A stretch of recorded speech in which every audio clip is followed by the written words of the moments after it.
Saludos cordiales, estimados estudiantes, estimados docentes de la carrera de Artes Plásticas y de la carrera de Sociología. Pues en este video que estamos iniciando, quisiéramos entregarle una de las herramientas más importantes para el desarrollo de la cátedra dentro de Artes y Humanidades.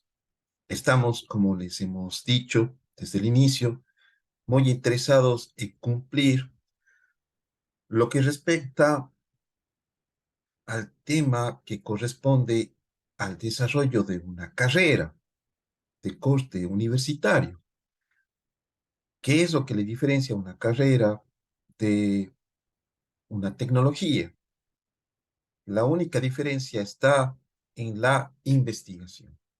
Las carreras universitarias desarrollan investigación, la cual se conecta con la docencia y se conecta con la vinculación. ¿Qué es la investigación? La investigación, en esencia, es la recolección de datos. En el Ecuador existen muchos proyectos, muchas planificaciones, pero ellos no pueden sostenerse por la falta de existencia de datos para justamente entender las necesidades de las distintas planificaciones de desarrollo, planificaciones estratégicas, etcétera. Es por ello que las carreras necesitamos de generar estos procesos investigativos. Otro detalle importantísimo para la investigación es que la investigación no se la puede realizar de manera individual o independiente. Es decir, si es que yo hago investigación por mis propios medios, nosotros estamos entendiendo que no es una investigación como tal en el sentido académico. Una investigación, para ser académica, tiene que regirse a protocolos, tiene que regirse a métodos preestablecidos, aprobados por una institución. Esto es valioso también comprenderlo. En la investigación se la tiene que realizar dentro del marco institucional de cualquier tipo de institución. En este caso, nosotros, dentro de lo que rige la institución académica, y más todavía dentro de lo que es la Universidad Laica Eloy Alfaro de Manabí, y más todavía dentro de lo que es la naciente unidad de artes y humanidades. Entonces nosotros queremos que ustedes cumplan el desarrollo de la investigación, pues siguiendo los parámetros esenciales de ella. Y al hacerlo, pues estamos asegurándonos que cuando ustedes lleguen a sus procesos de titulación, lo hagan de una manera diáfana, sencilla, que no sea este lugar, la titulación, pues ese lugar en donde ustedes se preocupen, en donde ustedes sientan que no han realizado, sino por primera vez, lo que están haciendo. Eso no es correcto, no es adecuado e indica que no ha habido un proceso sistémico en el desarrollo del proceso de enseñanza-aprendizaje. Por eso estamos muy interesados en que el desarrollo de las carreras, tanto de artes plásticas como de sociología, tengan dentro de sí todos los parámetros como para que cuando lleguen a las titulaciones sean completamente, como vuelvo a repetir, diáfanas, claras, algo que ustedes ya han hecho, que no sea ninguna sorpresa y que contengan exactamente el ámbito investigativo. Comprendido así las cosas, uno de los elementos primordiales para el desarrollo de la investigación es la escritura académica. En ese sentido, también nosotros debemos comprender que existen distintos tipos de escrituras. Hay escrituras literarias, escrituras narrativas, escrituras poéticas, escrituras históricas, distintos tipos de escrituras. Pero también existe la escritura académica. Y nosotros, como estamos dentro de una institución educativa superior y estamos dentro de una carrera en la educación superior, entonces, ajustándonos a la investigación y a los protocolos de investigación, también debemos ajustarnos a los protocolos de la escritura académica.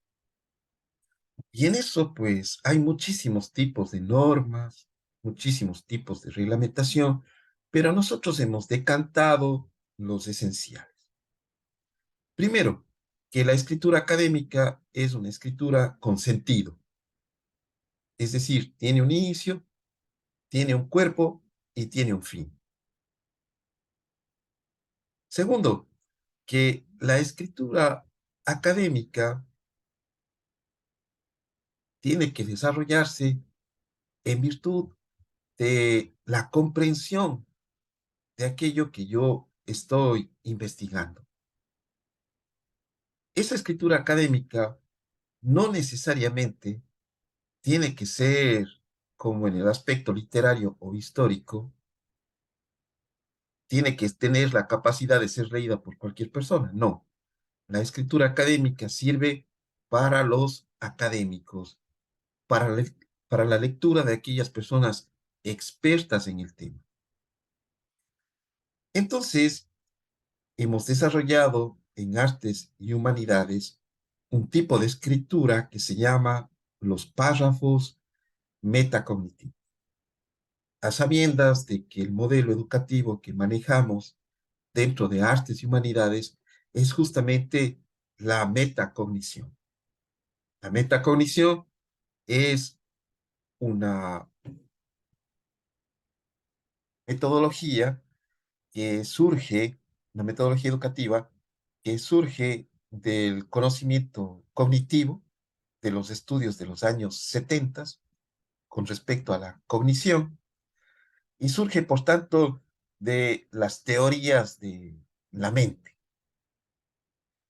Se la utiliza con distintos tipos de herramientas pedagógicas, ya que este modelo educativo que tiene artes y humanidades, la metacognición, este modelo de enseñanza-aprendizaje, pues también hemos decidido utilizarla como un protocolo para la investigación en lo que versa a la escritura académica. Si la escritura académica está compuesta de párrafos con sentido, es decir, que tienen un inicio, un cuerpo y un fin, los párrafos metacognitivos también tienen la misma condición, es decir, están subdivididos en tres partes. Primero, la planificación. Segundo, la verificación. Y tercero, la evaluación. Esos son los tres procesos metacognitivos en los cuales pues se insertaría el párrafo, ¿no? El párrafo normal, común y corriente lo vamos a convertir en un párrafo metacognitivo, que es un párrafo académico protocolario de artes y humanidades. Recuerden, no estamos diciendo que los párrafos metacognitivos es el único modelo para escribir académicamente. No, sino que los párrafos metacognitivos se han convertido en el protocolo de párrafo de investigación en artes y humanidades, en virtud del método de enseñanza-aprendizaje, la metacognición. Ahora, la metacognición tiene esas tres partes: planificación, verificación y evaluación. Eso tiene que estar en las tres partes, en los tres subpárrafos de un párrafo normal y común y corriente. Eso tiene que ver, para que ustedes tengan una idea clara, ¿no? Eso tiene que ver con los procesos mentales. Habíamos dicho que la metacognición surge de las teorías de la mente, ¿no? Y se comprende que los procesos de las funciones mentales del ser humano se desarrollan desde un principio unidimensional conocido como la descripción de los hechos. Unidimensional, la descripción de los hechos. Esta es la parte más valiosa, ¿no?, de la investigación, porque todo, obviamente, se cimenta en lo que sucede en el mundo exterior. Ese es el sentido de investigar, lo que sucede en el mundo exterior. Y por tanto, el investigador tiene que tener desarrollado muy claramente, con mucha asiduidad, con mucha asiduidad, los procesos descriptivos. Es decir, capaz de narrar los hechos de algo. Esto es muy valioso e importante. Eso se convierte en lo que la metacognición dice la planificación. Luego, lo que la metacognición establece es la verificación. ¿Qué sería la verificación? La segunda función mental y que se ha desarrollado desde el Renacimiento, siglo XV, que es el análisis. El análisis es la descomposición en partes de los hechos narrados. Quienes hicieron esto con mucha prolijidad fueron los naturalistas del siglo XVI, XVII, XVIII y XIX, ¿no?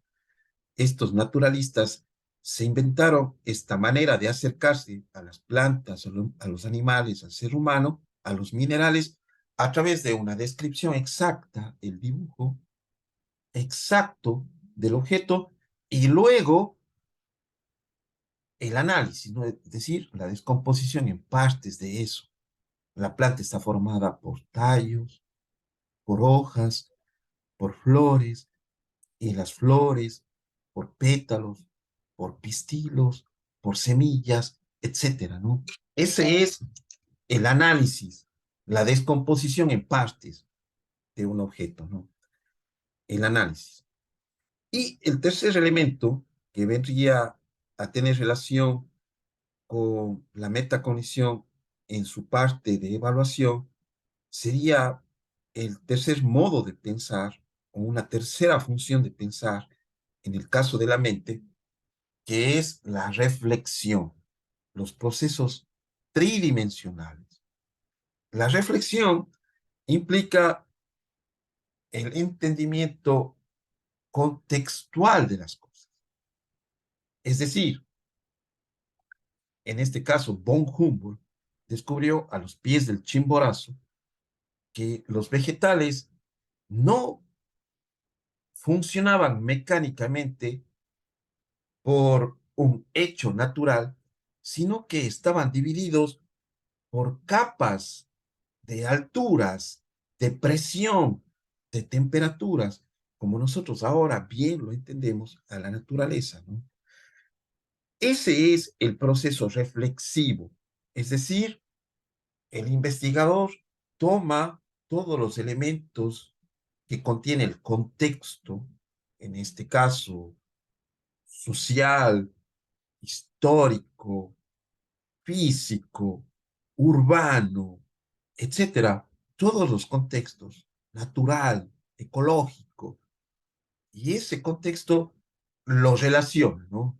Lo relaciona y entiende aquello que empezó describiéndose, analizándose en un proceso ya final reflexivo, que es justamente la evaluación, ¿no? La evaluación. Entonces, atendiendo justamente a estos funcionalismos mentales, los párrafos metacognitivos se desarrollan en virtud de ellos. Entonces, un párrafo metacognitivo está dividido en tres subpárrafos. El primero que tiene que ver con la descripción de los hechos, la narrativa de los hechos. El segundo que tiene que ver con el análisis de esos hechos.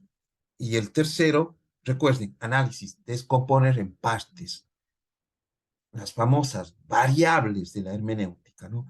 Y el tercer subpárrafo con la reflexión, la conclusión, el relacionar todo y llevarlo hacia mi opinión. Esto es fundamental, ¿no? El investigador parte de una intención y termina con su opinión acerca de lo que está investigando. Esas son las tres partes. Ahora, ¿qué es lo que nosotros hicimos para todavía acercarnos a la clara idea de la investigación? La investigación, habíamos dicho que en esencia es la recolección de datos. Y la investigación se realiza mediante protocolos. Pero ahora acabamos de introducir un aspecto más, que es la opinión. La opinión tiene que estar fundamentada. ¿Y en qué se fundamenta la opinión? Pues en los referentes. El referente autor, las investigaciones que ya se hicieron antes, las investigaciones que sirven para asentar lo que yo estoy queriendo hacer. A eso llamamos la fundamentación, llamamos la referencia. Es decir, un investigador tiene que ser consecuente con lo que va a investigar y encontrar qué es lo que se ha dicho, qué es lo que se ha investigado con anterioridad. Por ello, dentro de los párrafos metacognitivos, nosotros hacemos la descripción de los hechos, pero ¿de qué hechos? Narrativa del autor que nosotros hemos escogido para hacer ese párrafo. Y este autor obviamente se traduce en el uso de una cita textual de hasta 40 palabras, entre comillas, y directa, como lo establece la normativa APA 7. Y esa cita textual va justamente, se convierte en los hechos, ¿no? Se convierte en los hechos. Y va en el primer subpárrafo. Luego de esa cita, pasamos al segundo subpárrafo, que es el análisis. ¿Qué hacemos nosotros?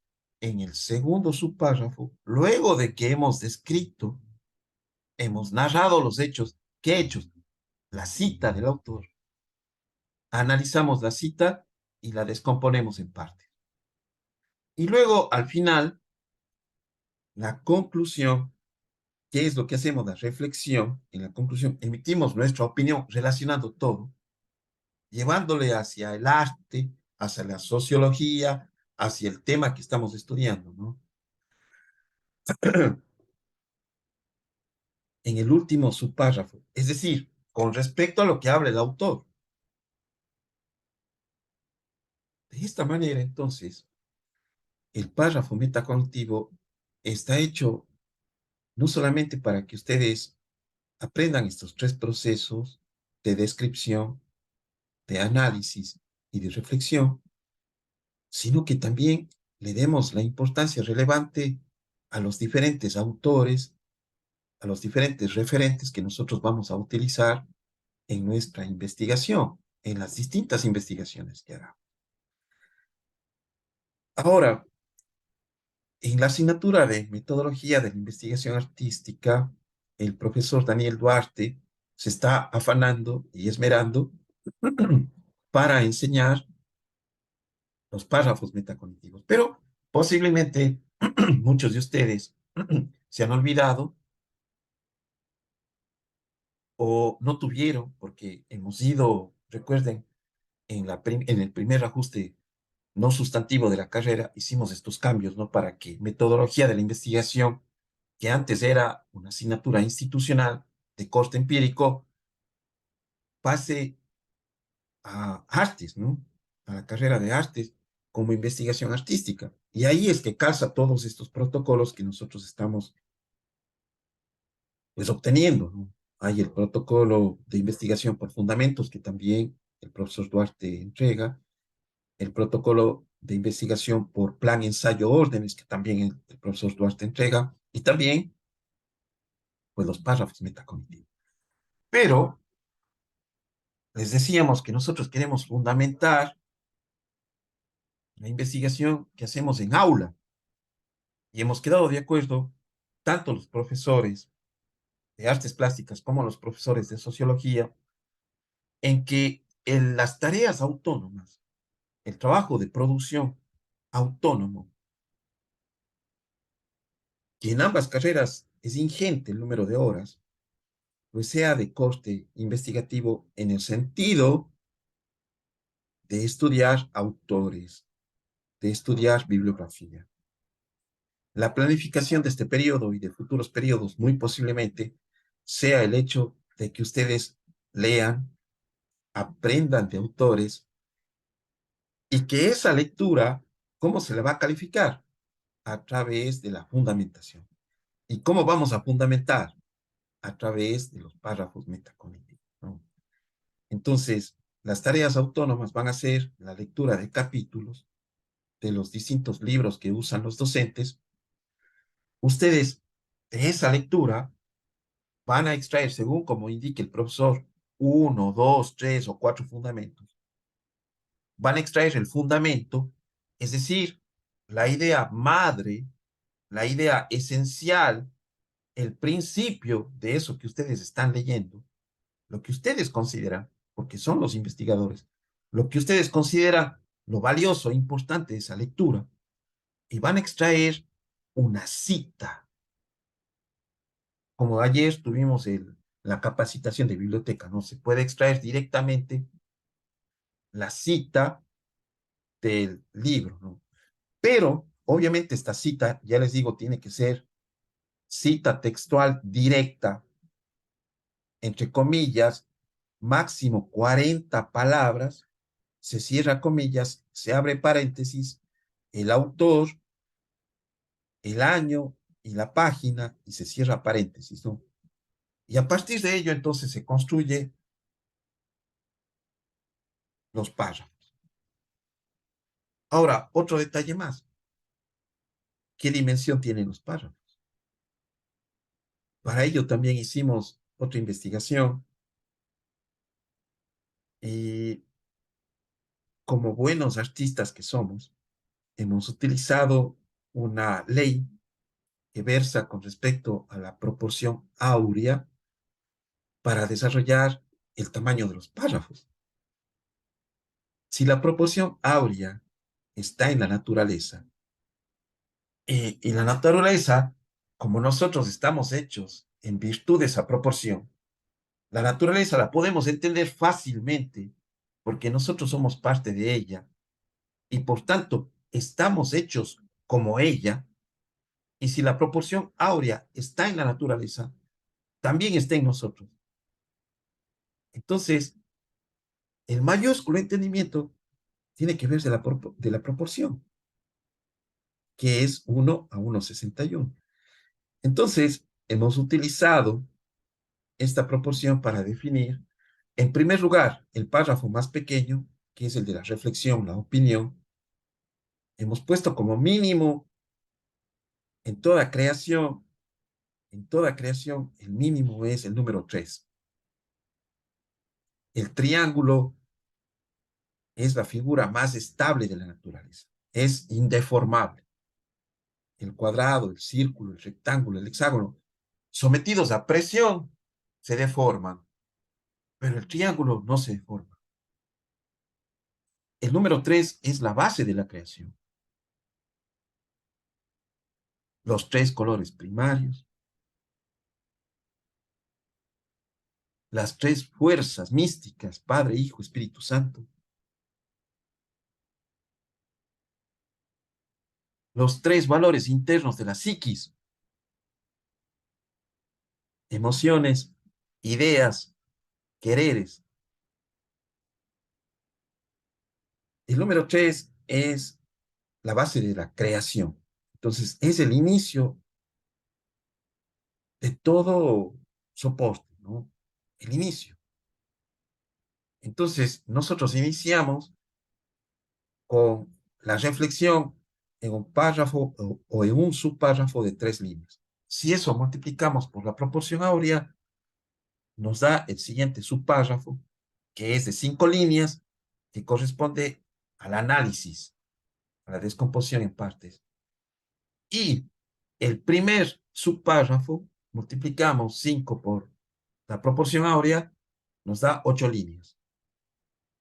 En 8 líneas es donde está justamente la narrativa, el primer subpárrafo, en donde se encuentra la cita textual directa de 40 palabras, entre comillas, dentro del texto. Entonces, así es como desarrollamos el párrafo metacognitivo mediante la regla de la proporción áurea 8, 5, 3. Para ejemplificar el desarrollo de un párrafo metacognitivo, pues les voy a compartir un ejemplo. Aquí tenemos un ejemplo de párrafo metacognitivo, ¿no? Este párrafo nos va a servir para que hagamos las lecturas fundamentadas de las tareas de trabajo autónomo en todas las asignaturas de la carrera de artes plásticas y de la carrera de sociología. Los docentes entonces se asegurarán de enviar las lecturas en los libros de la biblioteca para que los estudiantes accedan a la biblioteca, lean el libro, el capítulo del libro, y de ahí el docente, a su elección, a su criterio, pues pedirá uno, dos, tres fundamentos de la lectura o de cada capítulo, ¿no? Les doy como ejemplo que podría ser 2 capítulos, un fundamento por cada capítulo, o un capítulo, 2 fundamentos por cada capítulo, ¿no? Al principio, y podría irse elevando ese número, que sería lo más adecuado, de tal suerte que los estudiantes y los docentes aprendamos a escribir mediante este protocolo de escritura científica, académica, que se utiliza ya en el proceso de titulación de la carrera de artes plásticas en los ensayos académicos, ¿no? Entonces, estimados docentes, asegurarse de que los estudiantes realicen estos párrafos en todas las asignaturas. El párrafo metacognitivo, entonces, se maneja a través de la regla 853. Ya sabemos que el 853 sale de la proporción áurea. En el párrafo de 8 les decimos que está lo unidimensional, la narración de los hechos, se describe la cita, ahí está también la cita, se describe la cita, se comenta la cita. Aquí le hacemos valer al autor. Es como una conversación diáfana. Cuando se acerca alguien a mí y me dice algo, yo comento con él eso que me ha dicho, ¿no? Ese es el primer proceso. En el párrafo de 8 líneas está la cita y hacemos una narrativa de la cita.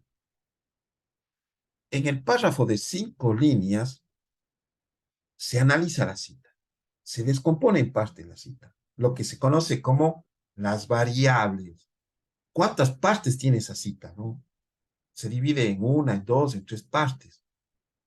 Eso se llama el análisis hermenéutico. Y en el párrafo de 3 líneas se reflexiona la cita, es la parte concluyente, ¿no? Es la evaluación. Se reflexiona la cita. ¿Qué es la reflexión? Se contextualiza, se relaciona, se lleva hacia mi opinión lo que yo he descrito, he analizado. Generalmente en las investigaciones tienen un objeto, un alcance y un impacto. Y los párrafos metacognitivos sirven para definir las variables que se extraen del objeto y del alcance. Entonces, en el párrafo de 3 líneas, cuando se está haciendo una investigación, se lleva la conclusión hacia el objeto o el alcance de esa investigación. Pero en el caso de las tareas autónomas, las llevamos hacia el arte o hacia la sociología con respecto a los temas que nos ha dado el profesor en clase. Entonces, pongamos un ejemplo. Hemos tomado como alcance la disrupción público-arte. Nosotros hemos encontrado un texto de Negreira en el que nos dice la cita, ¿no? Aristóteles nos señala que la finalidad de la tragedia es la catarsis. Aquí esto notarán que está seguido, ¿no? Esto es seguido. Aquí tenemos los párrafos, ¿no? Los subpárrafos. Uno, 2, 3, 4, 5, 6, 7, 8. 1, 2, 3, 4, 5. 1, 2, 3. Esto es el párrafo metacognitivo. Y estos son los subpárrafos que se desprenden de la regla 853. Entonces, en el primero está la cita. Yo he extraído esta cita del libro que estoy estudiando en la biblioteca. Ahora, aquí viene el proceso de comentar la cita, de describir la cita, ¿no? Hacer una narrativa de la cita. ¿Cómo está la cita? Los hechos. Dice, la entrega de un sentimiento expresado de manera pública o individual permite a quien lo hace lograr el espacio necesario para que lo que en su interior se manifiesta como sufrimiento pueda lograr presentarse mediante una escena de carácter intenso, fuerte, dramática o de tragedia. Tragedia. Esto es tan cierto que cuando percibimos el dolor ajeno en una situación trágica, comprendemos nuestra misma percepción de estos hechos de una manera minúscula o de menor escala por cuanto las personas nos entregamos por empatía a la comprensión de los hechos naturales mediante la experiencia de los sentidos ajenos. ¿Qué es lo que hice aquí, en esta parte? En esta primera parte no estoy juzgando, no estoy criticando, estoy dando hilación a lo que me dice la cita, a lo que me dice el referente. Le doy importancia al referente, le hago valer al referente como si esto fuera una entrevista. Pero viene la segunda parte. En la segunda parte del análisis yo descompongo la cita en las variables, en las partes que conforman esa cita. ¿Cuántas partes tiene esta cita? La finalidad de la tragedia es la catarsis, ¿no? Hay dos partes, tiene dos variables esta cita. ¿A qué me refiero con variables o partes? Lo más destacado, de lo que el autor habla, de una cosa, de dos cosas o de tres cosas. En este caso, Negreira habla de dos cosas, tragedia y la catarsis. Entonces, esas son mis dos partes. Yo voy a hablar acerca de esas dos partes en el capítulo, perdón, en el subpárrafo de 5 líneas. La tragedia implica un acontecimiento que no es usual y ordinario ante la percepción de quien lo hace, por lo que se convierte en sí en un evento de talante desconocido e intimidante que puede devenirse como tal en tragedia, ¿no? La catarsis, miren, hablé de la primera parte, hice un análisis de la primera parte, de la primera variable, de la cita, y vamos a la segunda parte. La catarsis implica la negativa a comprender algo desconocido en el interior humano y que requiere ser manifestado para lograr una trascendencia. Y en ello deviene el arte, miren, porque el arte es catártico, ¿no? Entonces, ya voy yo jalando hacia lo mío, voy jalando hacia lo mío el escrito. Expliqué las dos variables en el párrafo de 5 líneas. Pero vean que esto tiene que ser sintético. No me puedo extender mucho porque solo tengo 5 líneas. Esto es importantísimo y valioso porque permite una profundidad en su descripción, en su análisis y más todavía en el párrafo chiquito de 3 líneas, necesita de una síntesis intensa para poder ejecutarla, ¿no? Aquí es importante colocar este detalle del final, ¿no? Por lo tanto, una obra artística desconocida puede generar en el público una manifestación de rechazo por el hecho de convertirse en una tragedia no habitual para ellos, que es lo que pasa generalmente en las obras artísticas contemporáneas, ¿no? La gente mira que a lo mejor está hecha con desechos de reciclaje, con sangre o con materiales que no se conocen, y la gente se pone a la defensiva porque lo toman como un acto inusual, poco ordinario. Pero ese mismo hecho artístico puede, pero en sí misma, la obra, al tener la promoción adecuada, lograría el efecto catártico si es una obra sensitiva. Eh, Yo digo, sí, pero si la obra está hecha sensitivamente, a lo mejor las personas de eso que es inusual lo convierten en un acto de catarsis y hasta lloran porque el artista ha logrado encontrar la respuesta a situaciones que ellos tenían como algo que era injusto, que era insalvable, que era tal vez su propia situación ante la vida. Qué interesante, ¿no? Qué interesante. El arte es maravilloso. Y en este caso, en sociología, igual, ¿no? La transformación de los territorios sociales, de los metaterritorios sociales, pueden lograrse mediante una correcta significación, si es que podemos decirlo así, del párrafo, ¿no? Entonces, aquí tenemos el párrafo metacognitivo. A esto, estimados docentes, estimados estudiantes, llamamos la lectura fundamental. El estudiante lee el artículo, lee el capítulo, extrae las citas y desarrolla el párrafo metacognitivo. Y esa es la tarea, ¿no? Con esto queremos garantizar, en primer lugar, que los estudiantes lean, en segundo lugar, que escriban para cuando lleguen a sus procesos de titulación, la titulación sea facilísima, y después cuando pasen a procesos de maestría de cuarto nivel, también les sea muy fácil escribir, porque en las maestrías la escritura es indispensable, es básica.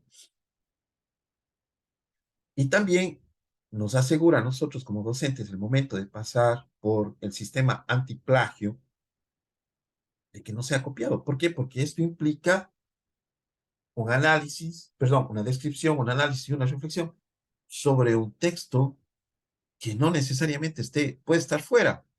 Y tampoco estando fuera va a estar escrito así, porque este es un protocolo propio desarrollado aquí en artes y humanidades. Entonces, nos garantizamos también que el plagio sea nulo.